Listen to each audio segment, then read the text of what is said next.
Within this video, we're going to talk to you a little bit about how we can support local businesses through access to funding within Belfast Metropolitan College. So welcome to ProfileTree TV, and today we're joined by Nuala Kilmartin, who's the Economic Development Manager for Belfast Met. So thank you very much for coming in and talking to me today and telling us all about what the college does. You wouldn't mind telling us a little bit about yourself and what you do? Yes, Kieran, no problem. My background specifically was really in private sector initially for 10 years, where I was in various marketing management and consultancy roles. I then moved into public sector, and when I came to FE within Belfast Met, I took on the role as programme management and again moving into enterprise development and innovation management. So, within my role presently, I would manage a portfolio of various business initiatives, really working with local employers, local businesses, but also regionally and globally. There are a lot of opportunities where we're going out globally to look at best practice, but also showcase how we can make a difference. So basically, it's really about helping local businesses look at their growth and making that difference to the local economy. Incredible. And it's amazing what's happened in the last couple of years, where universities, which would have been, and colleges would have been, in their own sector, but actually supporting business, which is a total transformation from when I went to college. Yes, there is, absolutely. The connection is incredible. So there's a wealth of opportunity, and there's a lot that local businesses aren't really aware of, the portfolio of support that we have. Primarily we're about upskilling, looking at exploring R&D for local companies, and obviously looking at resourcing. Through R&D, you would be working very closely with various stakeholders, specifically Invest in I, to deliver on innovation vouchers.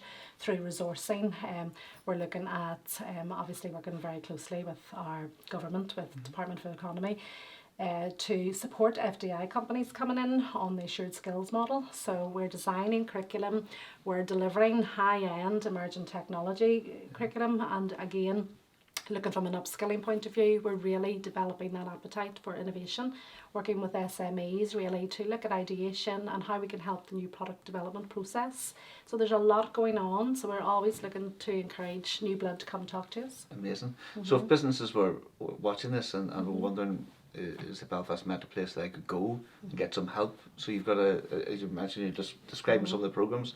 So you've got one that I know of, and I think the employer support programme is twofold really. The skills focus is accreditation. It's really looking at accreditation for local companies with under 250 employees. So that's businesses who can get up to 75% funding towards accreditation. And that could be specifically in everything from leadership and management to welding to, right across the priority sector areas. Innovate Us is the second part of the employer support programme, and that's 100% funded for local businesses. So that's really, again, encouraging that appetite to innovate, and it is 100% upskilling. So it's face-to-face mentoring in something that is maybe helping that business move from A to B. So it's really looking at what innovation training they need, and it's right across the board. My projects vary from food to horticulture to chemistry, a lot of emerging tech, as we are the digital hub for Northern Ireland, and we are also more recently the travel and hospitality hub as well for tourism for Northern Ireland. So there's a lot that we're looking at and talking to a lot of referral agents and stakeholders, so it's all about collaboration. Amazing. And obviously we're in the innovation factory here today in Springfield Road, and your building's just across the road from us, but you've got an amazing building in itself and amazing facilities that even I didn't know before I moved in and seen it, but you'd mind telling us a little bit about it? Sure. Our Springville campus, we're up 6 years now, and as a campus it's really focusing on enterprise, employability and economic development. So E3, really our mantra is to work in collaboration with the local community, be that businesses, but also our social inclusion element of our Centre for Economic Development and Social Inclusion Department really is looking at our local community hubs and working really in collaboration with various stakeholders to find those that maybe need the help the most, get them on a career progression pathway.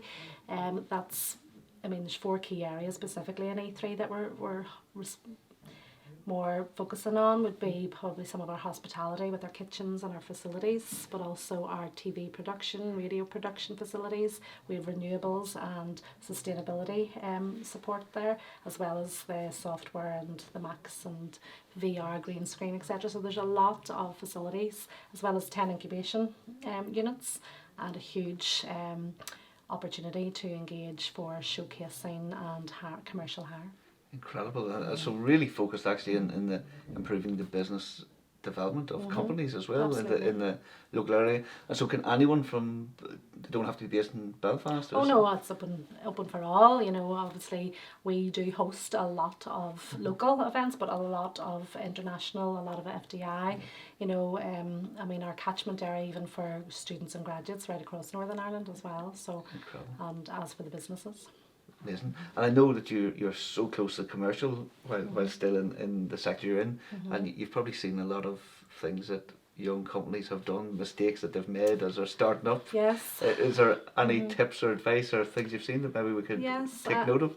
I would sit on various enterprise stakeholder committees, and I know that my counterparts across the other 5 colleges and also within the local councils and, you know, Women into Business and Chamber of Commerce and obviously Innovation Factory, we're all kind of very conscious of there's a lot of support out there for startups. The marketplace can be a bit confusing for a startup.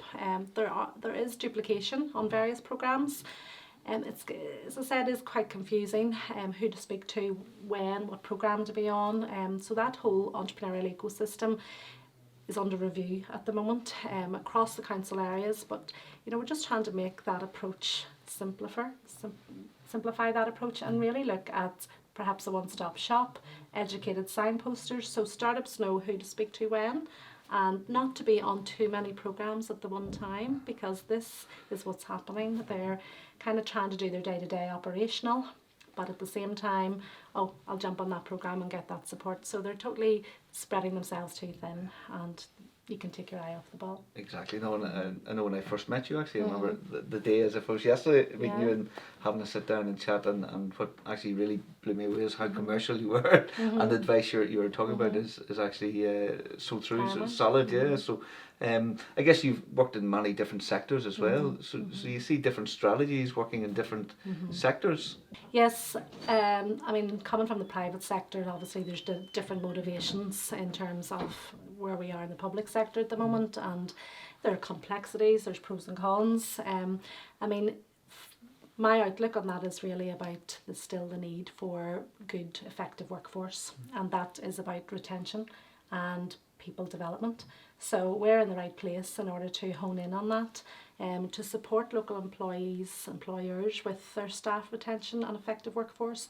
So programs like Skills Focus allow us to go in there to look at a wider roadmap of what can we do to support your business growth, to upskill your existing staff, or what program and initiatives exist really to bolster the growth that you have. That could be through apprenticeships, that could be through knowledge transfer partnerships, across border, that could be through fusion programs, or student placements and student projects. You know, there's a lot of opportunity right across our curriculum. So this is really about ear to the ground. Companies need to be aware of what's out there and taking that time out really to understand how they can benefit from placements or apprenticeships and have the conversation.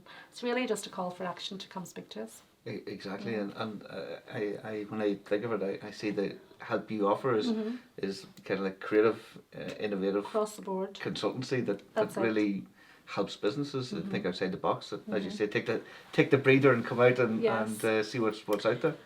That's interesting because the past probably 7 years I've been involved in helping drive that creative consultancy, and we do have a model known as our Fresh programme, which is really based on Stanford University's D-School IDEO model, and that's really about developing and upskilling employers or students and working in collaboration to deep dive and look at the creative processing. So there's a virtual toolkit, you know, we'll take our learners through. We've actually embedded this across all our shared skills academies. We work in collaboration with a lot of startups and a lot of companies, and you know, this is really about as I say, deep diving, but it's inspiration, it's conceptualizing ideas, it's refining those ideas, and then it's plan and present those ideas. So this creative process, this ideation, is all about working with companies, and giving those students or those learners that opportunity to be aware of the toolkit, how they can use that in the future working world. But for us, it's about looking at the innovation space, taking time out to think, taking time out to drive ideation, and then to look at what funding they can access that could convert into an innovation voucher. There's funding there that could convert into upskilling under our Innovators programme. We have other various programmes such as our Connected programme, which is working very closely with our HE partners in Queen's and OU and UU, and that's very much based on industry-led projects. But that Pacific Fund allows us to develop our own capability globally. So I'm able to send out our technical academics around the world, find out what's going on in the world of gaming or IoT or data analytics, bring that back and run masterclasses and seminars to local industry. And that's specifically about, dissemination of the learning and what are you going to do with this learning. So it's holding their hand, and that's that creative innovation consultancy. And again, that'll convert to other projects. Incredible, actually. It's huge just, wealth of support. Amazing. And again, back to where I guess I started our chat is the connection between education and industry. Again, historically, I've never seen that until I've seen what the Belfast Met is doing. It's incredible. That's it. There's huge need, obviously, just for that industry education integration, and the way we really promote that is personally it's getting out there. We within our Centre for Economic Development and Social Inclusion department are really have that presence, be at the table, have the conversation, but ultimately it's about collaboration, and it's really about getting the right people in the room to have the right conversation at the right time. So your stakeholders, I would spend a lot of time actually going out to the referral agents and upskilling my counterparts and working in collaboration with a lot of the business organisations so that they're able to understand just a little bit about certain programmes or who to speak to, and that helps obviously, because if we can work on supporting each other's priorities and obviously helping pull down the funding that exists from government. Amazing. And innovation is something that you talk about and you're obviously very passionate about. How do you see that happening in businesses? Do you think businesses, when they come to you, are thinking in an innovative way about their business? Very often we find they don't know what they don't know, and they don't know the opportunities and the wealth of support. So they really are blown away, when we talk through. I mean, I don't like to bombard too much. What we do is really a roadmap. So we look at, short to medium term strategy. We look at holding their hand, look at some of the quick wins. That could be a student placement. That could be supporting them on an innovation voucher where we will do it for them versus maybe an Innovate Us where we will show them how to do it. So very different. Or from that accreditation space, moving learners from a progression pathway from a level 2 up to a level 4. So again, the funding support is there, and if not, we may know how they can access that elsewhere, or I'm aware of other funding programmes that are on through counterparts. But again, it's really about having that relationship, having those strengthened opportunities to take time out of the business, think strategically, and be open to fostering a culture of ideation and innovation, new product development, process streamlining, etc. So it's really just taking time out to think. Incredible. And any any size of business, so if you're a solopreneur just starting, you have your idea, through to a big company, you Absolutely. I mean, there's certain criteria for certain programmes. Innovate Us, for example, is for under 50 employees for any Northern Ireland business. So my counterparts in the other 5 colleges would also have a similar programme, so right across the region. If it's skills focused, they're under 250 employees. So if they are over that limit, then they're looking at maybe other initiatives. And I have a lot of colleagues that are happy to talk and have the conversation about the apprenticeship levy and the support that exists there, or looking at other funding right across Europe And obviously there's huge issues at the moment with uncertainty and fear around funding, but Innovate UK is there at the moment on supporting knowledge transfer partnerships, and that's up to 60% funding towards a graduate salary. So the company's only paying 40% of that salary for up to 2-year programme. But that project and that partnership, again about collaboration, is very much about having a project that is highly innovative, highly challenging, and 10 times the return on investment. So companies have to have that strategic focus, and then that's about enlisting the right people to drive and embody that message. Incredible, and anyone would be happy with a 10-time Oh yeah, ROI. absolutely. Amazing. Yeah. So obviously, we touched on loads of things. Sure. There's a lot there to go into detail. My advice would be for anyone to reach out and get in touch with the college and have a chat. So what's the best way? So if anyone's watching this and they want to get in touch, find out more, what's the best thing they should do to find out more? Well, I mean, certainly it's just get in contact with the college through our Centre for Economic Development, Social Inclusion Department. You can email us, they could follow us on Twitter, LinkedIn. We have a presence on various events. You can go on Eventbrite. We have a lot of connected events that are coming up at the moment, which are free to attend. So it's really reach out, come talk to us at any of our campuses, and really just have that open mind, really to focus on what specifically you think you want, and then we will help you look at the bigger picture and refine that into a roadmap, because we become like your account manager for 10 to 20 years really, and support your growth. Incredible. There's support there. Amazing. And what's just in case I get it wrong, the website address of the college? Well, it's www.belfastmet.ac.uk. Brilliant, excellent. In case I support for business.